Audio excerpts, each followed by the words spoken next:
Hello and welcome to the latest Lukozer retro game review video. Oh, okay, I was going to try and keep it up until the game actually started, but I can't. Right, so this is Powerdrome, which was released by Electronic Arts for the Commodore Amiga. This came out in it was either 88 or 89. Either way, it's quite an early Amiga game, and that date also suggests that this is, well, quite probably just a Atari ST port. Nevertheless, not all Amiga games that were just straight Atari ST ports were bad games. So this is a futuristic racing game. These options are all pretty standard stuff. So we have here the track descriptions, pilot information. This is the championship position if you start a championship. Then we have the practice, the actual race itself, which starts with qualifying and then the race, the tune-up, and then your controllers, whether it's mouse, joystick, and then finally the data link for multiplayers, which, unlike a lot of Amiga games, actually did work. I should know this because I had this game back in the day, and so did a friend of mine, and we tried it out once. In fact, we tried it out a few times because it worked and it was pretty good. So anyway, so we go through the various tracks. It says track 1. The first track is actually classed as track 0 because it's just a practice. It's just that oval, or, well, almost, basically it's a square but with rounded off corners. Now, as well as the layouts, you only get a very general idea actually of the layouts, because some of them contain like loop-the-loop sections, some of them contain enormous bloody great drops, some of them, well actually a lot of them go underground through tunnels and then come back out above ground again. So some of them are quite complex. You may also notice, this is one, where it has atmosphere. In this case, the atmosphere is methane. This is in a world that has a methane atmosphere. Well, shock horror, seeing as it's listed there. And you need to equip your Powerdrome vessel with the right atmosphere filters. Otherwise, your engines are not going to last very long. So you need to make a note of the atmosphere of the planet that you are racing on. So this is the second track. This third track. See, this track looks quite innocuous, but yeah, there are a lot of sections in this track that go underground, and this one also has an enormous great drop. So you need to watch out with that one. I think each of the tracks, this one's gone back to standard oxygen. I think each track is longer than the first. Nope, this one just goes to prove that that's not the case. This is a track, the one with the sulfur atmosphere, that has a loop-the-loop section. This track looks extremely innocuous, but this is another one that has a loop-the-loop section and also various underground sections. It's actually a lot more difficult than it looks. And then here we go back with the test oval. So for the sake of this game, we'll be trying out the test oval for at least most of it. This is your vessel, the quad boosted turbo rapide, and here we have the various other vessels that you race against. That one is supposedly the most difficult, but I find that during the races it gets a bit randomized. So because it looks like it would be the best, judging by the previous results, does not necessarily mean it will be the best in the actual game itself. Now we go to the tuning up section. It is what it says. You can also set the number of laps for practice, for qualifying and for race here, these options. This is where you change the filters for depending on the atmosphere of the system you're in. But there is also a particle filter there, which you need if there are things like rainstorms or snowstorms or whatever comes along. You need to then come in and change to those. Now there are 3 different fuel types. Economy spec is the regular one, mono standard, and then the nitro mono premium. Basically, the economy is the slowest, mono is the middle one, nitro mono is the fastest, but you run out of fuel quicker if you use the faster fuel. I tend to go with the mono standard. And then this section here is where you do the actual adjustments. It's not overly complex. Here you basically choose between the balance between speed and handling. Here is where you adjust how strong the brakes are, and here you adjust here we go with the innuendos, you adjust the length of flaps, which in turn adjusts how strongly your turns are when you move the mouse. The longer the flaps, the slower you go. Yeah, right, so that's that screen done. So we'll do a quick race then on the test oval, and while we're here we'll show you what we do. So this is the qualifying session. You start off in the pits, so let's head out here. We don't need to do anything there.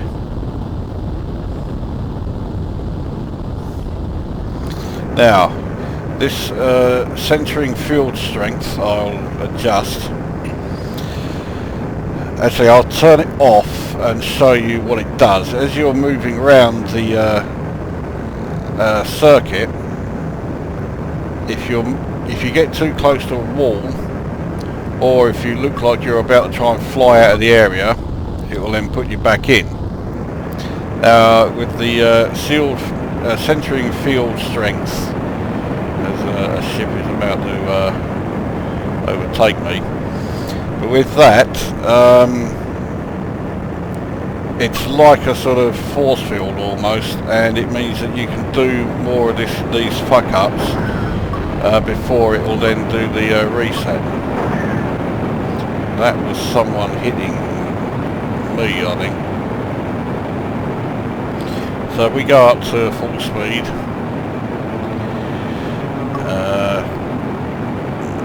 Try and get some sort of lap in. The actual controls are very sensitive. You don't have to move the mouse much at all. That flashing green area is the entrance to the pits, by the way.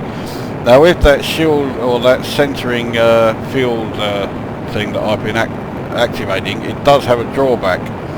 The higher the centering field strength, the slower you are, because your force field gets bigger, and if you take it up to the maximum, you are pretty much, the force field is so large that you are constantly in contact with the walls and everything else, so you move very slowly. I keep it on 3, the maximum I say is 9, 3 I think is a decent balance. Now right click accelerates, left click decelerates. If you hold both together, you put on the turbo boost. But you may notice, if you look at my speed, which is the red bar the red horizontal bar on the left hand side of the info panel, if you look below, there are two green bars there. They are the engine temperature. If you hold down the turbo boost, as I'm now completely fucking lost. Where am I? Oh, okay, I think I'm just about, actually no, yeah, I'll just do that. Yeah, so if the temperature gets too high, your engines will burn out. You can limp around on one before you head back to the pits to repair it. But if you burn out two, you have to call for the rescue vehicle to come along and tow you into the pits and then repair or replace both of your engines. So let's try and actually get some proper laps in. It's done 6 laps so far. I can't actually remember when the qualifying session ends. I think you have to select it to end. So I'm now in pole position, that lap time of 19.4. So anyway, let's carry on through the status panel then. Next to the temperature gauges is the damage gauge. You can replace each of the parts that are damaged there.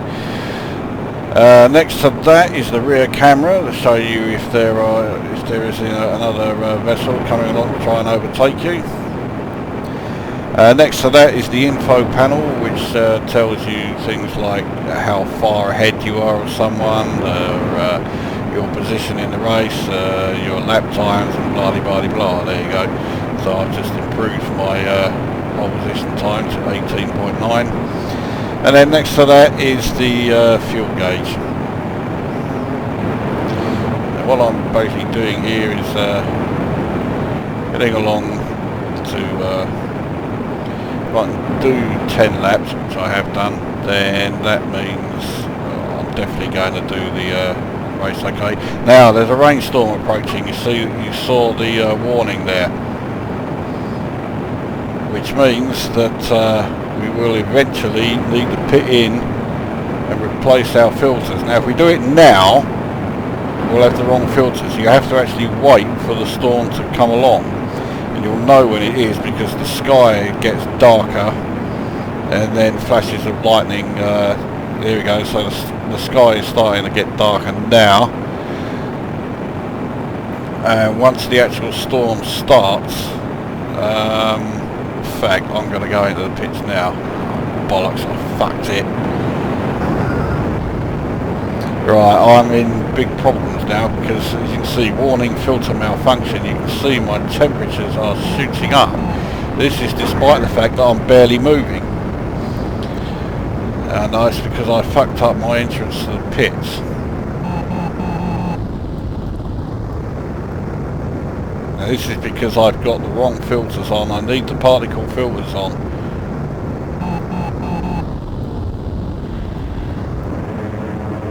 Let's see if we can actually get there. Bollocks. Making a right fuck up with this. Both engines are overheating constantly. Number 4 is entering the pits. I see. I need to get into the pits. There's the entrance now.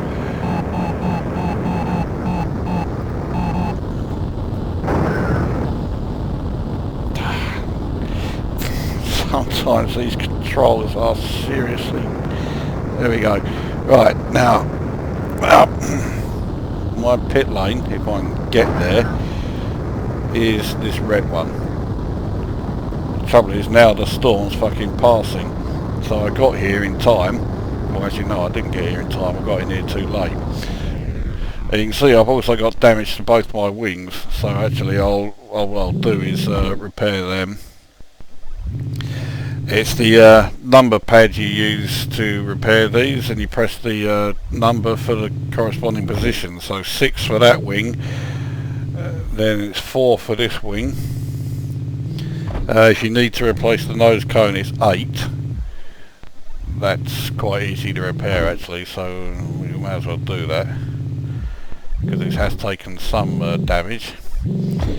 To repair the engines or replace the engines, it's 1 and 3, but if you need to change the filters, you press O, that's the letter, and then you would go in here and change the filter. So I need the particle filters, so then we'll OK that, and then they get changed.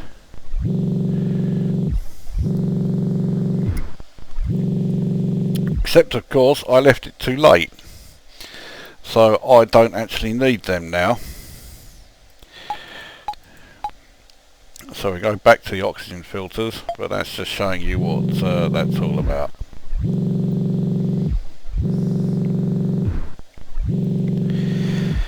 Alright, that's everything done. Press space and off we go.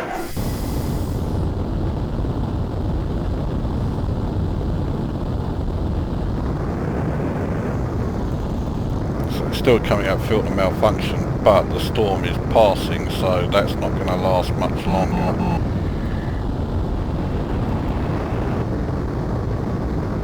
Yep, it's now stopped, so we can now get on our way. I'll do the shield or the centering field again.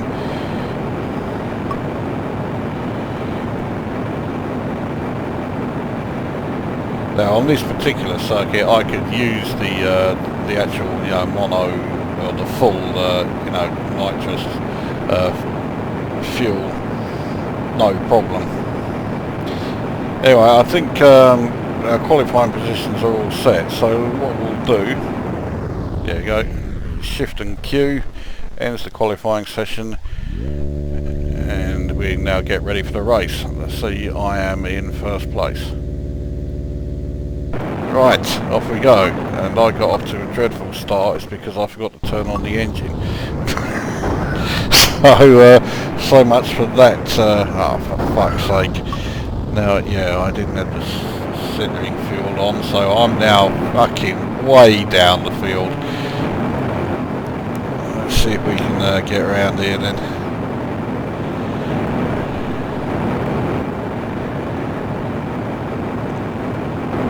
Now, back in the day, as I say, I did have this. This particular circuit, shock horror, was ridiculously easy. But I had a lot of trouble getting anywhere in pretty much any other fucking circuit. They were all pretty tricky going. I think I'm up to third. Yes, I am. I am ship number 1. So that's me up to... Oh, it's me in the lead. Oh, there we go. So despite that diabolical start, I'm now in front. We've already had 7 laps. This race does not last very long. Oh no, that's laps to go. Okay, thought it seemed a bit quick. So 4 seconds ahead. Now that's gone a bit fucking haywire. If you get too far to the side, which as you can see is what I'm doing, it will eventually centre you again. But I actually find it easier to go around like this. This was one of my methods of racing, well on this circuit anyway. On most of the other circuits, if not all of the other circuits, this method doesn't really work, largely because all of the corners are going in the same fucking direction. So yeah, that makes this one quite an easy one. Now, it looks like I'm coming up to lap someone. I'm now so far to the side, I'm almost starting a race upside down. Oh, fuck that up a bit. Now I am racing upside down. But yeah, I'll say I needed that. I'm not sorry that I got it. Right, so there's 2 laps to go. I've lapped everyone up to 2nd place. So the 2nd place racer is ahead of me. There he is there.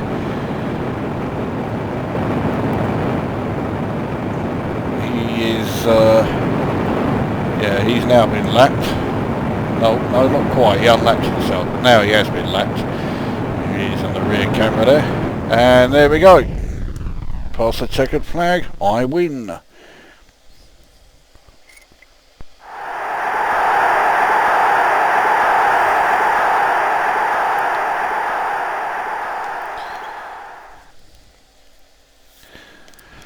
So there you are.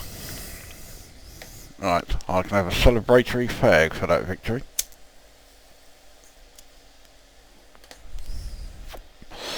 So there you go. So first was me, second was number 5, third was number 3. My winning time was 3 minutes 14.58 seconds, and fastest lap of 17.22, which is pretty good actually, if I remember rightly. Certainly good for someone who's only using mono fuel. Right, let's while we bring this video to an end, let's go through one of the more difficult circuits. So we'll go with this one. Now with this one I need to change the filter to an ammonia filter. There we go.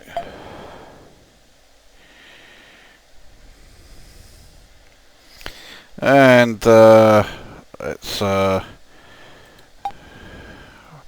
set it for a race. I'm not going to actually show the race because it goes on for too long.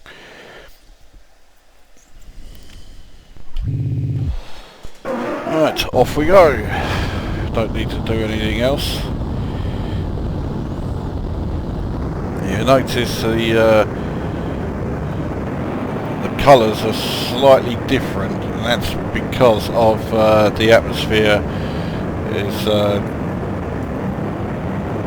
well, the atmosphere itself is changing the colours, you know. So here we go underground, and right. Oh yes, there's this crushing area here which you have to avoid. I forgot all about that actually. There's the last drop. I'm right up against the wall, so I'm going to do the reset. Fucking hell, I forgot about this section. So there's this area that's completely in the dark. Alright, then back up here, I think we are actually approaching the end of the tunnel. Yeah, there we go.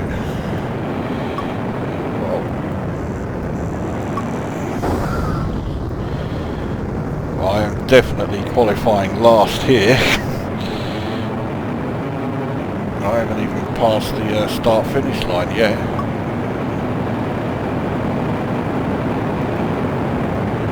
There it is. My time was so bad that I didn't even register a lap. I can't know, that's because that was my out lap, wasn't it? Oh fucking hell, so I've got to try and do this again. This circuit is a fucking nightmare.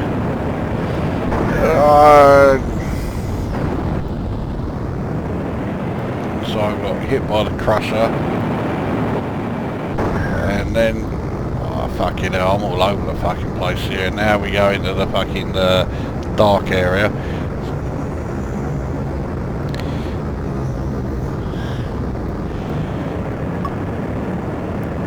And I'm crawling along, and I've taken so much damage that the nose cone has been damaged on my vessel, which means now I don't get any information. I've got to get my way back to the pit lane, and I need to pit in, so I haven't done an actual qualifying lap yet. Oh, where's the fucking... there we are. You can probably tell from the way I'm playing here,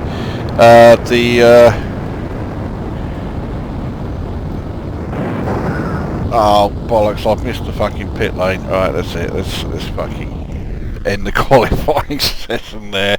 Hopefully I can, no I can't.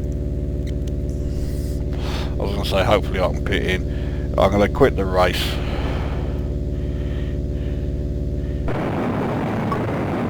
Especially as I've once again forgot to put my fucking engines on. So there we go.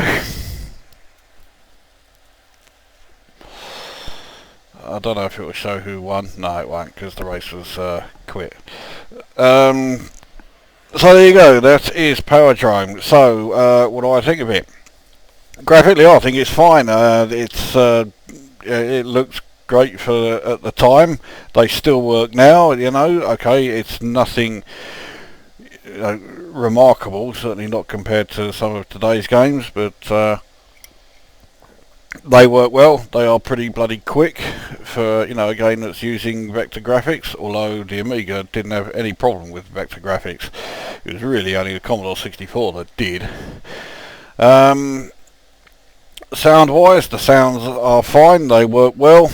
There's nothing, you know, groundbreaking about them. There's no music or anything, so, you know, the sounds work, and that's all they do, but that's all they really need to do. And the gameplay, there's no two ways about it. The ship is difficult to control. It does take a while to get used to it, and there's a good possibility that you're going to get pretty bloody frustrated with it until you can get the grips with it. But it is worth persevering because the game is great. I'm a big fan of it. I freely admit that at first I was not a fan at all because I found it too difficult. But yeah, it's a really good, enjoyable, futuristic race game. So there you go. That is Powerdrome. I will score it 8.5 out of 10. I think it's well worth that. So yeah, EA could, well, in these days EA often did do pretty good games, as opposed to now where it's the exception when a game comes out that's really well done and really good. So there you are, Powerdrome, 8.5 out of 10, well worth having a stab if you didn't play it before. If you did play it before, then it is well worth getting the disk image and firing it up again. So that brings this video to an end, and as always, we'll see you at the next one.